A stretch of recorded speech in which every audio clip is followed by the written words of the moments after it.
S Bigg Boss season 9 so episode 31. So இன்னைக்கு episode எப்படி இருந்தது அப்படின்னு பார்த்தீங்கன்னா, வீக்கெண்ட் முடிஞ்சு ஃபஸ்ட்டு கேப்டன்சி வந்து திவ்யா எடுத்து பண்ணிட்டு இருந்தாங்க இந்த நாள். ஸோ என்ன சொல்கிறதுனா, பிக் பாஸ் வந்து அந்த குணா மாதிரி, அந்த வடச்சனை குணா மாதிரி நம்மால் அவன் பிளாக்ல இறங்கணும்டா அப்படின்ற மாதிரி பார்வதி இருக்கிற இடத்துல திவ்யா இறங்குன மாதிரி இருந்தது. ஸோ ரெண்டு பேருக்குமே காம்பினேஷன் வேறு லெவலில் இருந்தது. ரெண்டு பேருமே ஒருத்தருக்கு ஒருத்தர் சலிச்சது இல்லை அப்படின்ற மாதிரி தோணுச்சு. அதே மாதிரி வேணுங்கன்னே பார்வதி வந்து திவ்யா உரண்டு இழுக்கிற மாதிரி எனக்கு ஃபீல் ஆகுது. ஏன்னா இவங்க கேப்டனாக இருக்கிறதுனால மைக்கை பற்றி பேசுகிறாங்க.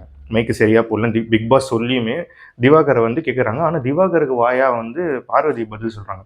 ஸோ யாருக்காக இருந்தாலும் இரிட்டேட் தான் ஆகும். இப்போ பார்வதி வந்து திவ்யா இடத்துல இருந்தால் பார்வதி கம்முன்னு இருப்பாங்களா?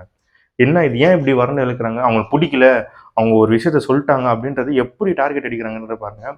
ஸோ பார்வதி வந்து கண்டிப்பாக பிக் பாஸ் விட்டு போக மாட்டாங்க. ஏன்னா பிக் பாஸ்க்கும் கண்டென்ட் இருக்காது, ப்ரோமோக்கும் கண்டென்ட் இருக்காது. வேணுன்னே வச்சுருந்துருப்பாங்க. இருப்பாங்க. வேறு வழி இல்லை, நம்ம பார்த்து தான் ஆகணும் பார்வதியை.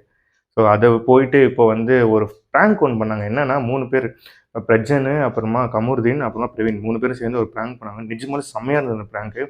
ஏன் செம்மையாக இருந்ததுன்னா, தடுத்து வாய் உதாரா போயிருந்தா அது ப்ராங்க்ன்ற டவுட் இருந்திருக்கும். இவன் அடிச்சுட்டாங்க. அவன் கமருதீன் அடிச்சிட்டாரு. பயங்கரமா நிஜமா நல்லா இருந்தது. ப்ராங்க்ன்றது ப்ரோமோ பார்க்கும்போதே நமக்கு தெரிஞ்சுது. லைவ்ல போய் பார்க்கும்போது அது தெரிஞ்சிருச்சு ப்ராங்க்ன்னு. பட் ஆனால் அது சூப்பராக எக்ஸிக்யூட் பண்ணாங்க அப்படின்ற மாதிரி நான் சொல்லலாம். அழுதுட்டாங்க.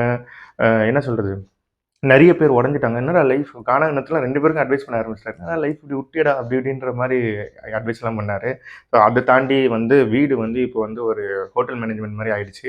ஸோ ஆஹா ஓஹோ ஹோட்டல்னு ஒன்று ஆரம்பித்து சீஃப் கெஸ்ட்டாக அந்த ஹோட்டலுக்கு வந்து வர்றது யாருன்னு பார்த்தீங்கன்னா, பிரியங்கா, தீபக், அப்புறமா மஞ்சுரி, அவங்க 3 பேரும் சேர்ந்து வராங்க. சேர்ந்து வந்த உடனே அந்த வீட்டில் வந்து அவங்க ஆளுமை பண்ணி இந்த ஹோட்டல் எப்படி இருக்குன்றது, யார் பெஸ்ட்டு பெர்ஃபார்மன்ஸோ அவங்களுக்கு வந்து ஒரு ஸ்டார் கொடுத்துட்டு போவாங்க.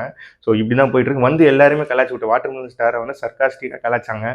அவருமே சிரிச்சுக்கிட்டே அதை அக்செப்ட் பண்ணாரு. அதே மாதிரி பார்வதியை வந்து திருந்தாத உள்ளங்கள் அந்த பாட்டை பாடுங்கன்னு சொல்லி செம்மையாக வச்சு செஞ்சாங்க.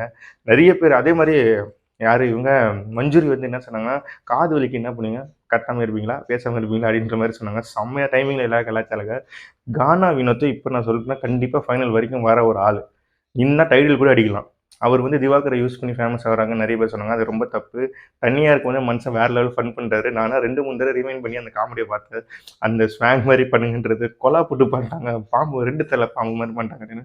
செம்ம டைமிங், செம்ம சிரிப்பு வருது. அவர் இதே மாதிரி கண்டினியூ பண்ணாருன்னா அவர் கண்டிப்பாக ஃபைனலிஸ்ட்டாக வருவார். ஸோ நிஜமாலே சூப்பராக போச்சு அந்த எபிசோடு. வைல்ட் கார்டு வந்ததுலேருந்து எபிசோட் நல்லா போகிற மாதிரி எனக்கு ஃபீல் ஆகுது. ஸோ நெக்ஸ்ட் டேல எப்படி இருக்குன்றதை நம்ம பார்த்தா தான் தெரியும். பார்ப்போம்.